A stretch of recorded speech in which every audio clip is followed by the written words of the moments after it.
if I could plan it out, that's how it would have gone. It's not how it went. And I think my water broke. I'm nervous. I'm nervous. Hi friends, welcome or welcome back. If you've seen my last couple of videos, then you know something's very different about me. I'm a mother now. It still feels crazy. I feel like until he calls me mom for the first time, I'm not gonna fully feel like a mom. But at this point, I have earned that title. That's what today's video is about. I'm gonna share the birth story. I'm a first-time mom. My son Oliver is now 2 weeks and 2 days old. What day is it? Yeah, 2 weeks and 2 days old. So very much still early postpartum. We're feeling good. We're figuring it out. Jackson, my husband, is still on paternity leave. Well, he got 2 weeks of paternity leave and now he took 1 week of PTO. So he's still home with me the rest of this week, which has been amazing. And then he goes back next week. Oliver is with him right now. He's holding him while he naps. He might need to eat soon, so this video might be happening in parts, but I think that's just how life is gonna be for a while now. So we'll roll with it. Okay, let's start with a couple days before. I had an OB appointment. She checked me and said I was 4 centimeters dilated, 60% effaced, which felt like so much more than I expected. I was really afraid I was gonna be at a 0 or something. Just, I don't know, I was afraid I was gonna jinx it. But a 4? And 60%. It's so weird that you can just be dilated and not know it. Like, I feel like I should know that that's happening, but I didn't know. And then she did a membrane sweep. I felt very crampy the next 2 days, the Thursday and Friday, and you have some bleeding with that. I felt crampy and then it kind of went away. So I was like, okay, maybe this isn't gonna happen soon. I'm gonna have to get another membrane sweep next week. So I was trying not to get my hopes up. And then Saturday, I just felt off. We went to Costco and stocked up on a bunch of stuff because I just kept thinking like, this could be our last shopping trip. We had been stocking our freezer for a while, still have a lot of freezer meals to go through. But in my head, I just was like, this might be the last time before the baby gets here. So we should get anything we think we might need. And walking around, I kind of felt like I was waddling. Like it felt different walking around, and after a little bit I just felt so much more tired and crampy. And it's so funny, I was actually Googling like 38 weeks and 4 days pregnant, crampy, like trying to see if anything I was feeling meant labor was right around the corner, and everything I read online said, yeah, it could be early labor or it could be weeks away.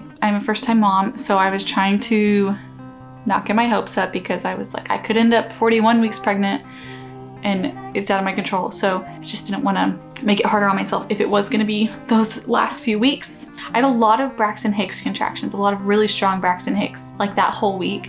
And I did not realize these were Braxton Hicks contractions because I think they did start way earlier in 3rd trimester. I thought it was just the baby pressing up against my stomach, but when I told the doctor what it felt like, she was like, yeah, that sounds like Braxton Hicks. And then I realized that they were happening like 30 seconds to a minute at a time, kind of randomly, but then like Friday and Saturday, it felt like they were happening like at least once an hour. We actually had some family over Saturday evening, my aunt, my dad, and my grandma, and I had a really strong Braxton Hicks contraction.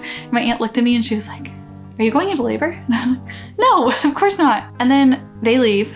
3 hours later, it's like 9:15 p.m. my water breaks. It's 9:41 on Saturday, and I think my water broke. Not 100% sure. I was about to go to bed, obviously, in my pajamas. I took a shower, but I think my water broke 30 minutes ago. I haven't started contractions, as far as I know. We're waiting to see if I start some.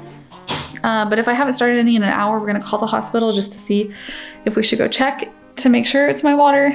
This might be happening right now. Jackson made some kind of joke. I don't remember what it was, but I just laughed and felt a small gush. Like, it was not a trickle, but it was not like a huge amount, but I felt, something. So I run to the bathroom super quick and Jackson was like, what, is this it? What, is this happening? But it stopped when I sat down, and I'd always heard that once your water breaks, it doesn't stop if it's actually your water. So I was like, okay, false alarm. It was nothing, I don't know, we're good. Jackson didn't believe me. He was like, okay, well, I'm gonna go pack our bags. We're like halfway packed, but he's like, I'm gonna just, finish packing the bags just in case. And I take a few more steps and it happens again. And it took like another 10 minutes of me walking around the house. I bounced on the labor wall for 2 bounces and I stood up, and then I was like, okay, this is my water. My water is broken. It's go time. I was very confused though and didn't trust that that's what it was because I hadn't had any real contractions yet. I had had Braxton Hicks, but I didn't have anything that felt like what I had heard labor contractions feel like, which I heard a lot of people describe it as period pains, like really strong period cramps. And I just knew that you feel them lower. And at this point I hadn't felt that at all. I was a little confused, but we called the hospital to see if they wanted me to go ahead and come in or if I should wait until I had like regular contractions. But I know that there's kind of timelines once your water breaks. I was also group B strep positive, so I knew I needed to get there early enough for them to give me the antibiotics. So I didn't want to just wait around all night and then get to the hospital and it'd be like, we don't have time for you to progress actively. We're gonna have to intervene. So I called the hospital, told them at my last doctor's appointment, they said I was at a 4 and that I was pretty sure my water had just broken. So they said, yes, please come on in. We can test it. I should have said this at the beginning, but my hope, I don't want to say like my plan, because I feel like you cannot plan labor, especially when it's your first time. I had no idea what anything was gonna feel like, but my hope was just to have as little intervention as possible, walking around, bouncing on the labor ball, like do those kind of natural things that are supposed to help your labor progress. And I was open to an epidural, but I wanted to wait and see how the pain was because I just had no idea. If I could plan it out, that's how it would have gone. It's not how it went.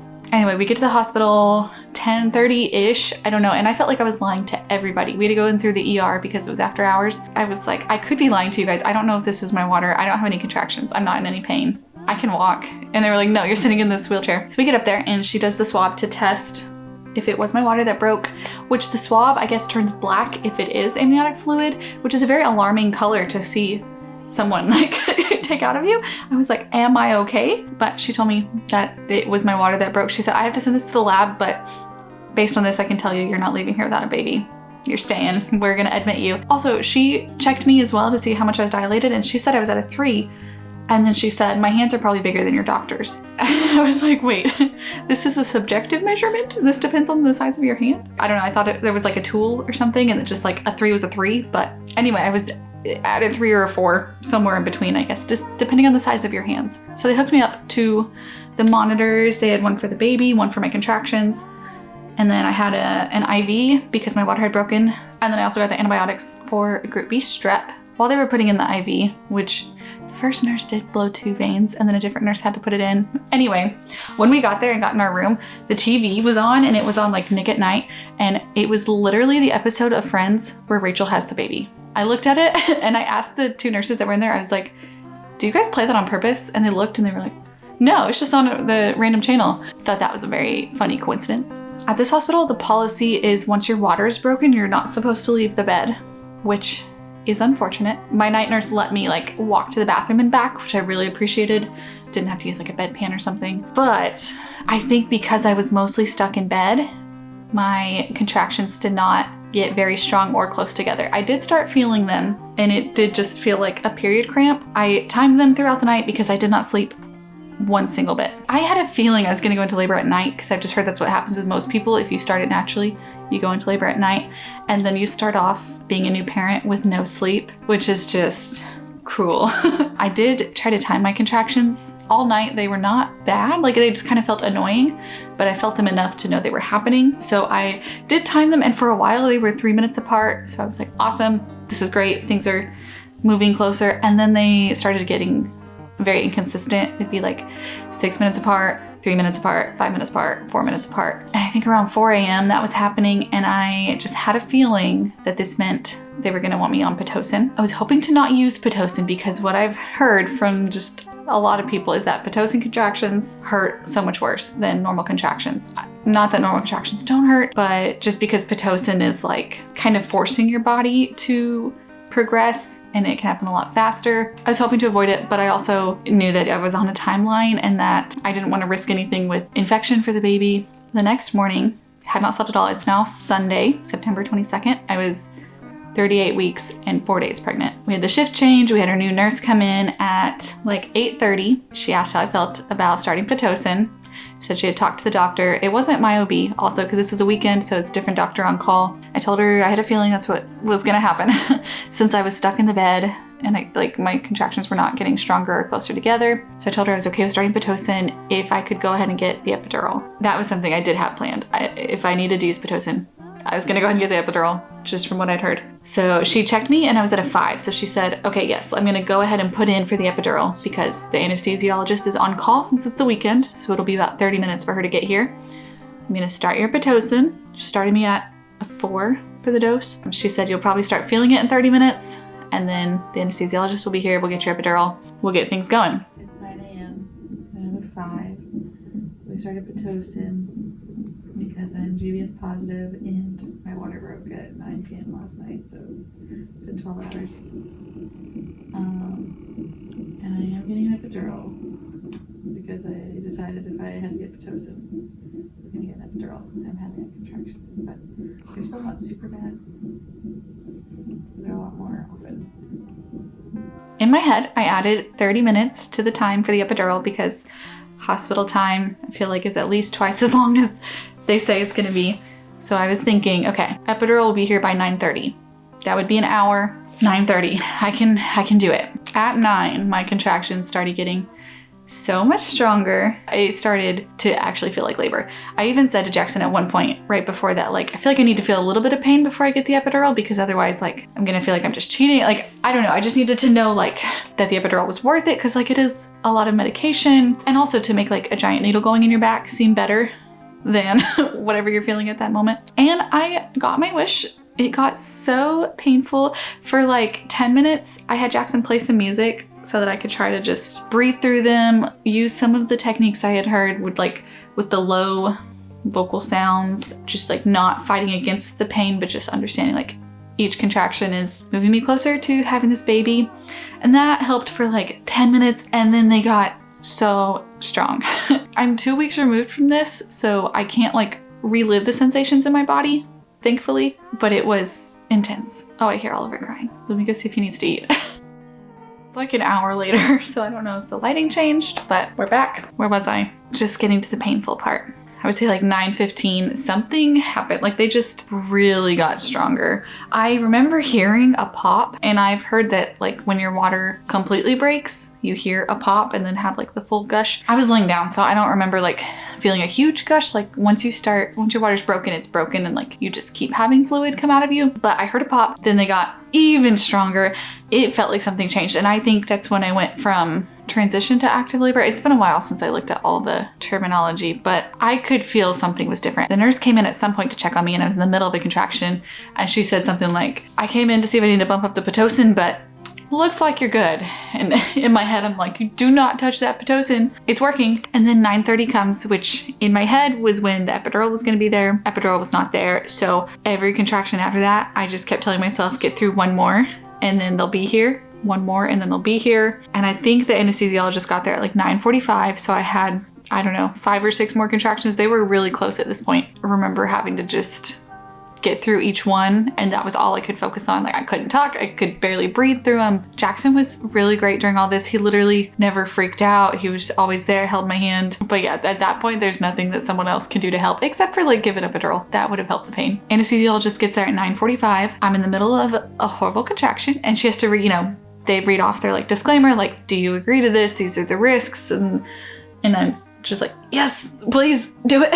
Like I could barely talk. She had me sit up, crisscross applesauce on the bed, and lean over like to Jackson. When I got to be upright on the bed, I think it's called the ejector reflex, my body just started pushing. I didn't consciously think I need to push the baby out now. It just started happening. I said something like, I'm pushing, I can't do this. The anesthesiologist is like, okay, do you need to lay down? I was like, yeah, I can't. So I was like already laying down, and she was like, do you want me to give you a spinal tap? It's quicker. And I just said, it was like, I'm pushing. I don't know. I just need to push the baby out right now. So the nurse quickly checked me again.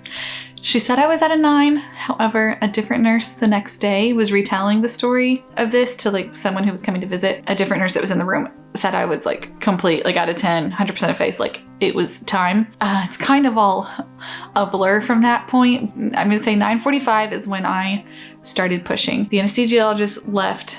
Other nurses came in, so there were like 4 or 5 nurses in the room, but the doctor is on call, and doctor did not think I was gonna be having this baby at 9:45 in the morning. And I remember asking like, can I start pushing? And I guess it's a policy at this hospital. I don't know if this is like this everywhere. I've heard different stories from different people. The nurse said, we're not allowed to tell you you can push, but let your body do what it's doing. So basically I was pushing. They said I wasn't technically pushing. I was pushing for like 45 minutes on my own. The nurses were in there, they were watching, and I said like, is someone gonna be able to catch the baby if he comes out? And my main nurse was like, I'm right here to catch him if he comes out, but we gotta wait for the doctor to like do anything, which was frustrating, obviously, because I was in a lot of pain. Pushing at least felt like I was making progress, whereas like contractions felt like you have no control and you just have to like experience them and get through them. Pushing felt like I was actually like hoping I was getting closer to the end of this. And I kept asking like, is he close? How far is he? And they just kept saying like, you're doing good, listen to your body. And I was like, I've never done this before. I don't know how to do this. Can you help me? I didn't even know what to do with my legs. Like the bed wasn't broken down. There were no straps. I just like was laying there and my legs were like kind of open, but not all the way. And I just pushed like heck. It literally does feel like you're just trying to have the biggest poop of your life, which is well what I've heard people describe it. And so that's what I was trying to do. All of those muscles are like, they're all so close down there that what I've heard from labor and delivery nurses is that if you feel like you're trying to poop, that means you're pushing effectively. So I just went with that, pushed like crazy, held Jackson's hand. It was the hand that had the IV in it, so I didn't like squeeze his hand too hard because I couldn't because the IV hurt. Squeeze the heck out of the bed. I've heard everyone say like you get to the point where you say you can't do it. And I did, like I said that. I was like, I can't do this. But like also I had to. I knew the only way to make this stop was to get the job done and get the baby out. It felt like he was like about to pop out for that entire 45 minutes. So I'm pushing with all my might. I'm making sounds I've never made in my life. And I don't know how I made those noises. Like I literally could not make the sound right now. It was like a deep guttural animal sound, but like I tried to use that to like help move the energy. I mean, all of this was just like animal instinct. It's so crazy. Like your conscious self is like somewhere in the back of your mind, but it's the most like in the moment instinctual thing. And it's crazy. My throat literally burned for 2 days afterwards. That was the point when Jackson said he almost cried, was just like watching me, like hearing the sounds I was making because like he knew I was in so much pain. Yeah, so that length of time just has no time. It's just one contraction, pushing. It could have been 10 minutes, could have been 2 hours. So then the doctor comes in, finally. I'd never seen her before, so I didn't know if she's the doctor or another nurse. But once she came in, bed broke down, stirrups up. They grabbed my legs, put my legs back, and I was like, thank goodness someone pulled this baby out. Get to the ring of fire immediately, which is when the baby's crowning and the head is like right there and it burns. It is called the ring of fire for a reason. Jackson said it was like 3 pushes with the doctor there. So I think if the doctor had been there earlier, I wouldn't have been pushing for as long. 3 more pushes. She like, helps reach in and grab him, pulls him out. When the baby comes out, it is the most relieving feeling. I had heard that and I was like, how is it not just incredibly painful, but oh my gosh, you just instantly feel so much relief. So Oliver was born at 10:34 a.m. He was 6 pounds, 4 ounces and 17 inches long. So he was a little guy. He was so small. He was very healthy. They did have to do like a CPAP on him a little bit, like he had some extra fluid in his lungs just because my water had been broken for a while. He was beautiful and covered in all the gooey stuff, but they put him on my chest. They helped me feed him right away. I didn't think you were real. Jackson cut the cord, all that kind of stuff. At some point, I delivered the placenta. I think it was like right after. I know it was while he was on my chest. That didn't hurt. I don't even remember. I'm guessing I think I had a contraction, like had to push it out, but like it also just felt relieving, not as relieving as the baby coming out, but like a smaller amount of relief. And then the doctor told me I did need some stitches. That hurt. I didn't tear horribly bad. I had 2 first-degree tears, which is like the least severe. My labor in total, I think it started at 9:15 p.m. and Oliver was born the next morning at 10:34 a.m. So like 13 hours and 15 minutes, which is really quick for a first-time mom, is what I've heard. And I wonder if my labor would have progressed more steadily and naturally on its own if I had been able to walk around, change positions, not be stuck in the bed. I'll never know because that's not how it happened. Now I want to talk about some things I did not expect because I did a ton of research for the last 9 months. Like I've listened to so many birth stories. I'll link a podcast below that I would listen to all the time. It's called The Birth Hour. It's just people's birth stories. I feel like just hearing the variety of birth experiences is helpful because you just learn so much. And also just hearing people who have gone through it. Because like when I first got pregnant, I was terrified of giving birth. And it was the most pain I've ever felt at this point in my life. But you get through it and your body heals. Mine was really only painful for like an hour and a half from 9 to 10:34 and then some more for like the stitching and stuff. But before that, I really didn't have any pain. So I do still feel really lucky, even though I had an unmedicated birth that I was not planning on. and I did want the epidural, I know a lot of people are in that amount of pain for a lot longer. Things I did not expect though, the swelling and the soreness. This makes sense, but I just hadn't thought about how it would feel to like try to stand up and put weight or pressure on my body after that. I laid in the bed for like 2 or 3 hours after he was born. And then they really want you to try to go pee within a certain amount of time. So I knew I needed to get up at some point, and then we also needed to move into the maternity room. But even just like trying to move on the bed, I felt like I could not use my legs. Like I could not put weight on my legs. And I was so scared to stand up. Like my nurse helped me out of bed, but I asked her like, am I gonna fall into 5 pieces? And she's like, no, you're gonna be okay. My muscles everywhere were sore. It felt like the hardest workout of my entire life. I did not expect that, or the swelling, although that also makes sense. I was caught off guard. Maybe don't look down for a few days. The body's amazing and it does heal. Everything does go back to the way it was, or at least like almost completely. The swelling goes away. I think I was really sore for at least 3 days. And then I think once I realized how sore I was, I didn't expect how quickly the body does heal. 4 days later, I felt so much better. And then 4 days after that, so much better. It's such a strong amount of pain for a short period, or at least that was my experience. Some things I would do differently now that I've been through it. I would pack less stuff for the hospital. I know in my last vlog, I like went through my hospital bag and everything. Did not even need all that stuff.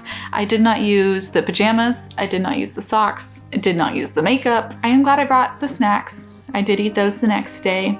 I'm also glad I brought extra bags. I brought like a plastic bag and then left plenty of room in the diaper bag because there's a lot of stuff you could take from the hospital. They also give you a lot of papers and information, and people like brought us meals. So we had stuff, way more stuff when we left the hospital than when we got there. I also wish I could have moved around more during early labor to see if it would have helped my contractions progress on their own and not use Pitocin. I also did not want to have the baby at home or in the car. So I just wanted to get to the hospital and know that we were like surrounded by the people who do this for a living. But I do wonder if I had waited, I don't know, that night to go to the hospital, and if I had just like walked around the house, bounced on the labor ball, waited for my contractions to get stronger and closer together, and then gone in. I wouldn't actually change it because everything ended well, but maybe next time I would wait a little bit longer and try to get my contractions closer together on their own. If there is a next time, and if I need Pitocin next time, I would probably get the epidural first. I think I would, I don't know. Because I've also heard the epidural can slow labor down. It was incredibly painful, but then it was over. I don't know. See, now that it's been 2 weeks and I can't relive the pain, I'm like, well, maybe I would just go natural again.